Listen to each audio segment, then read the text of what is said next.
is Mary Radio, and I'm working here at Bohemian Baby today, and I am also with East Tennessee Valley Baby Wearers, a nonprofit group based in Knoxville, Maryville, Tennessee area, and I also do a private consulting business through Fairy Tales Doula. So I'll probably end up putting this on several different pages, the reason why I'm explaining that. So we had some questions on the Bohemian Baby fan chat page, the Boho fan chat, about using a ring sling, which made me realize I didn't have a good ring sling video. So I am going to show you how to use a ring sling today. So first of all, this is a ring sling that I have in my hand. And this is kind of out of package, so it's not going to be quite ready to use when you first get your ring sling. So I'll show you how you're going to get it ready to be used. So first of all, what we have is two rings, so you can see both of them, that are sewn onto a wide strip of fabric. And both the fabric and the rings themselves need to be made out of certain quality materials that have been weight tested to hold your baby's weight. So you want to look for really quality slings when you're looking for them. So there's a few different methods to get this ready to put onto your body and then load baby into it. You can take the sling and put it over the shoulder that you want the weight to be buried on, and then reach around behind you to grab that top hem or top rail of the fabric, and then slowly sort of gather it up and then go to the very end, and you're just going to stick that end piece right through both of your rings. So I'm going to go ahead and get it, make sure that I've got it straight. So I want to make sure that on my back there's no twists along my back and the fabric is nice and straight. So once I know that I've got it straight, then the next thing I'm going to do is I usually kind of flip my tail up over my shoulder for a minute, and then you can see the two separate rings. So what I'm going to do is bring this tail back, and I'm going to thread it through this bottom ring. It'll work kind of like those old-fashioned belts, which I guess are kind of coming back because all the 90s stuff seems to be coming back. So we're just going to take our tail, and once again I'm just going to thread it through that bottom piece, that bottom ring.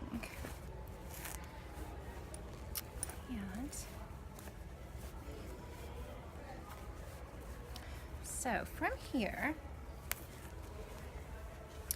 the thing you want to concentrate on next is making sure that you have these two separate edges where you can find them and they're straight within your rings. Because if you have this edge, which is going to coordinate to your top side here, so you can see, and I pull it, it moves and tightens up this top part. If I was to have this twisted up in my ring and say have it sort of folded over here, it's going to make tightening really confusing. So what I'm going to do is just gently lift the fabric in the ring just a little bit to open it up, kind of like a pair of scissors. And I'm just going to make sure that I can find my edge. So I have my top edge, and I'm just going to take my thumb and sort of gather my fabric through, so that way I know that it's completely straight. And then make sure that I get to the other edge, because that one was just a tiny bit twisted up in there. So you kind of think of it like making a little bloomed flower. So once I have this here, the trick to tightening up a ring sling is to pull your top rail over towards the top rail of your sling and towards your body. The middle portion of your sling, you're going to just pull outward and down, and then the bottom rail of your sling, which is going to be this bottom piece right here that makes the seat for the baby and kind of holds baby in, is going to get pulled out and away from your body. And doing that's going to make sure that your ring doesn't migrate really low onto your body, because with most body types, that's going to make the sling kind of uncomfortable, and it'll give a little bit less of a balancing spot for baby to be close to the rings, because we're going to put baby in right here. So we don't really want the rings being right against baby's head. So I'm going to move my rings a little bit high up on my shoulder and just kind of keep them there. So you can do a few different things to get your sling ready to actually put baby in.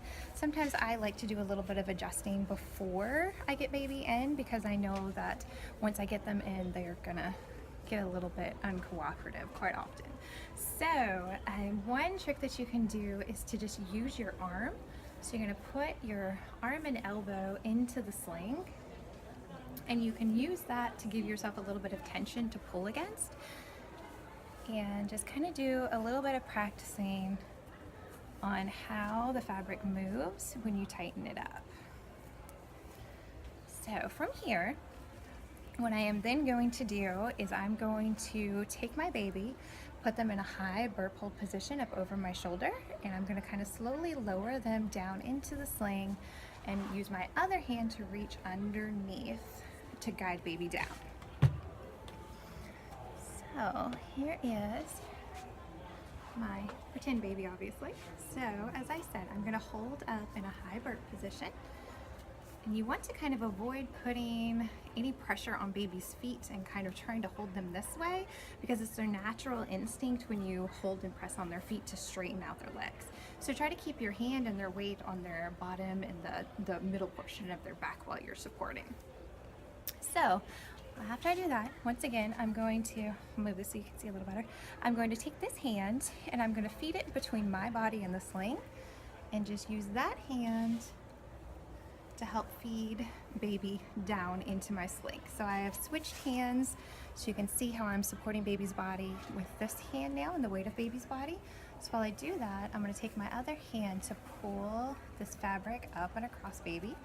I'm going to untangle these little doll feet. So you're going to have the feet come out of the sling, and then as you get baby down, lowered into the proper position, we're then going to take this bottom piece of this material. You can see how I have kind of a lot of excess here. I'm just going to pull it kind of outward and down, and then I'm going to tuck it up. I'll kind of stand so you can see. So I'm tucking it up and kind of flipping it underneath baby's body. So once I have it flipped underneath, it's going to give baby a nice hammock seat that's going to go from knee to knee and support their body and that weight all within on their bottom. So when I have this part done, I've got a lot of slack in this top rail, which we do not want because baby is going to flop around, which we definitely do not want, especially if you have a newborn. And then I'm going to tighten up my top once again by pulling kind of up to open the rings, and then to the side towards my baby's body and towards the top rail. And sometimes when they're new, like this one is, because it's still for sale in the store, they can be a little bit tight at first, but they normally settle in pretty decent. So if you find that you still have a little bit more slack, you can reach behind you, just kind of take that, pull it towards your ring, and then feed it over and through. So if I need to tighten the middle of my sling, which right now my baby's pretty decently good, but if I need to tighten the middle of my sling, again, I'm just going to pull that middle portion of my tail kind of out and down towards the middle. And if I need to pull the middle, I'm going to pull it out and downward.